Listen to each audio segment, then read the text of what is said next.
তুমি চলে যাওয়ার পর আর নতুন করে কোনো স্বপ্ন দেখতে পারি নাই। সত্যি বলতে কি, কাউকে নিয়ে আবারও নতুন করে স্বপ্ন দেখতে ইচ্ছেই করে না। নতুন করে কারো প্রেমে পড়তেও ইচ্ছে করে না। তবে হ্যাঁ, রাস্তায় যখন দেখি প্রেমিক প্রেমিকা এক অপরের হাত ধরে আগামী দিনের স্বপ্নগুলো দেখে। সত্যি বলতে, তুমি চলে যাওয়ার পর নতুন করে জীবনে আর কাউকে আসতেই দেই নাই।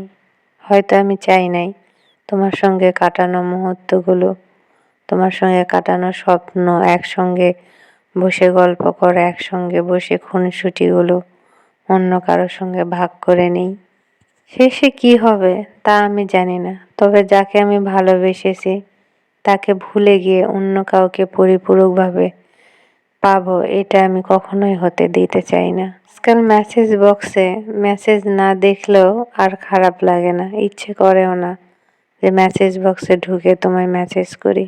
বলতে আর ইচ্ছে করে না এটা বলতে যে প্লিজ আর একবার ফিরে এসো আমার জীবনে। আমি চাই তুমি যেখানেই থাকো অনেক ভালো থাকো, যার সঙ্গেই থাকো না কেন অনেক ভালো থাকো, সুখে থাকো। আমি চাই তোমাদের সম্পর্কটা সম্পূর্ণ হোক। থাক না আমার সম্পর্কটা অসম্পূর্ণ। সত্যি বলতে কাউকে জোর করে পাওয়া যায় না, যেটা পাওয়া যায় সেটা হচ্ছে মন থেকে। আপন করে যেটা পাওয়া যায় সেটা নিজের ইচ্ছেই, জোর করে কখনোই কেউ কারোর হয় না। আসসালামু আলাইকুম, সবাই কেমন আছেন? আশা করি আল্লাহর রহমতে অনেক ভালো আছেন। আমিও আল্লাহর রহমতে অনেক ভালো আছি। আমি যেই কথাগুলো বললাম আসলে এটা আমার, আপনার, সবার জীবনেই এই কথাগুলো ঘটে থাকে। অনেকেই আমাদেরকে ইগনোর করে ফেলে, একা ফেলে জীবন চলার পথে চলে যায়, যাদেরকে ছাড়া আমরা বাঁচতেই পারবো না, চলতেই পারবো না, এমন সম্পর্কগুলো আমাদেরকে মাঝপথে একা রেখে চলে যায়। কিন্তু জীবনের চলার গতি, জীবন তার নিয়মে চলতে থাকে। জীবন কখনোই কারো জন্য থেমে থাকে না। আসলে জীবন চলার পথ আমাদেরকে সামনের দিকে চলতেই হবে, কারোর জন্য কারো জীবন থেমে থাকে না। তো যাই হোক, অনেকই বকর বকর করে ফেললাম রান্না করতে করতে। এখন আমার আরও কাজ রয়েছে, ঘর গোছানো, ঘর পরিষ্কার করা।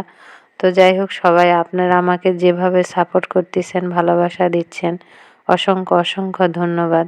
অনেক ভাইয়া আপুরা আছে আমাকে অনেক সাপোর্ট করে, অনেক ভালোবাসা দেয়। এই জন্য আমিও ভিডিও তৈরি করতে অনেকটাই ভালোবাসি এবং ভালো লাগে। তো যাই হোক, সবাইকে অসংখ্য অসংখ্য ধন্যবাদ। আবারও আপনাদের জন্য মন থেকে দোয়া করি এবং আপনারাও আমার জন্য দোয়া করবেন, আমি যেন এখান থেকে সফলতা অর্জন করতে পারি।